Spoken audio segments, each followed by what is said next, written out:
За манай Сэлэн аймгийн Хошоо сумд үйл ажиллагаа явуулдаг.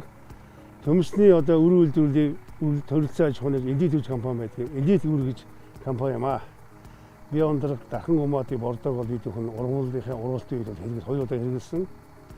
За энэ бордооны онцлог нь бол урд өмнөд бол Оросын бордоо тэгээ гомоод 7 гэж Орос хэрэглэдэг байсан. Тэрнээс арай өөр юм байна.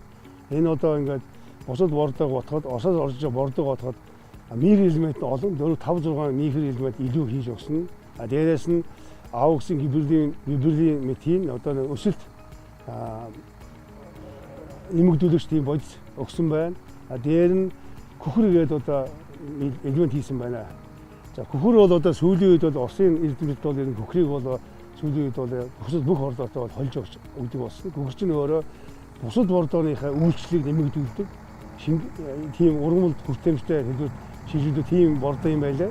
Тэгэхээр энэ жилийн үед эдний энэ дархан гомоотыг хийж байгаа гомоот бол одоо манай ургацыг бол ер нь бол 30% бол нэмэгдүүлдэг гэж би бодож байна. Өнөөдрийн байдлаар бид бол Төмсөөс өхөн 280-аас 30 центрийг бол авч байна. Яг их бордоо хийсэн гэсгтэй. Тэгээ бид бол энэ жил бол анх удаа хэрэгэлсэн турш үзлээ. Төмсөнд бол үнэхээр энэ бол сайн бордоо юм байна гэдгийг бас харлаа. Тэгээ